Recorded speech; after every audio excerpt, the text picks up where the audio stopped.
morning everybody. My topic will be a review, actually that is a review on Sri Lanka's preparedness for floods and landslides due to climate change. Actually Sri Lanka is a negligible contributor to the carbon emission within the world context. If it is so, the Sri Lanka is mostly vulnerable to the natural resources due to climate change impacts. This picture shows to you the seriousness of the impacts of floods and landslides. So in this context, I understood that carrying out a review of policy, legal and institutional arrangement in place to make preparedness for floods and landslides impacts will be more important to make decisions very effectively and efficiently. So the required data and information collected through literature surveys, desk surveys and discussions with expertise. The graphs, charts and maps and also the tables were used for the analysis. When we look at this graph, it shows very clearly there is an increased trend after 1998 on floods disasters. Also, parallel to that, the number of people affected also increased. The landslides impacts also same. Because of this seriousness of impacts of floods and landslides, the country has prepared the vulnerability profile based on 5 sectors. For an example, this shows how is the vulnerability to floods exposures of housing and urban development and also the landslides exposures. The transport sector vulnerability to flood exposures and landslide exposures. So, what is the policy, legal and institutional arrangement in place?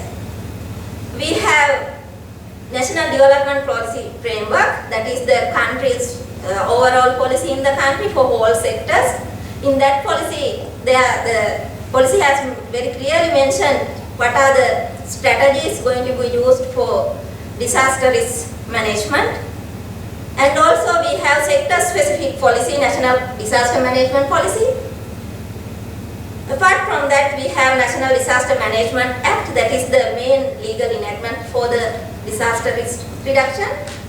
In these policies and legal legislations, the enactments, it clearly shows what are the provisions for floods and landslides mitigation adaptations.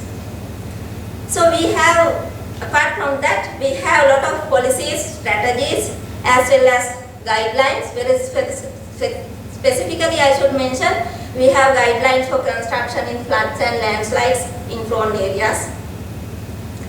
And also the government has accepted the integrated strategic environment assessment as well as environment impact assessment. We have good enough EIA regulations in the country.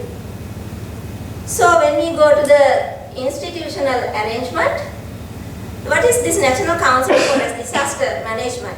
Actually, this is the high-ranking committee.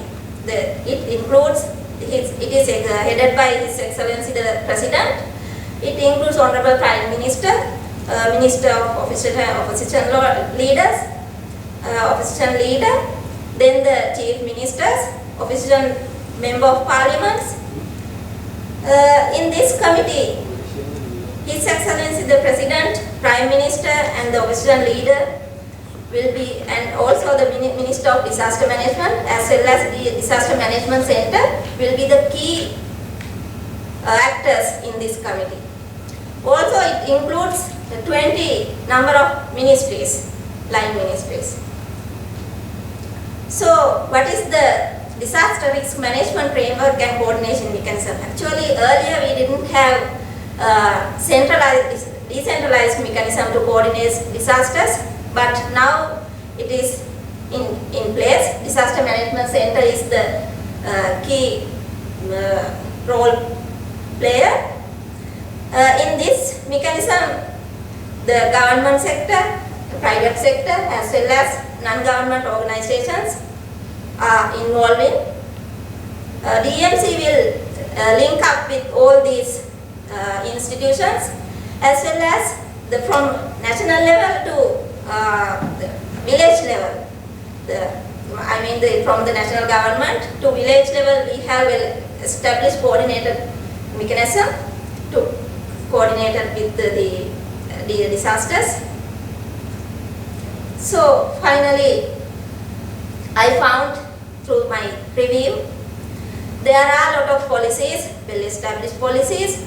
We have a lot of provisions on those policies. We have enactments, and also we have good, well-established partnership mechanism. And there are a lot of discussions, the committees, meetings, coordinating with each other. So I found those things. So finally, I would like to request you to be simple, to ensure a disaster-free world for the next generation.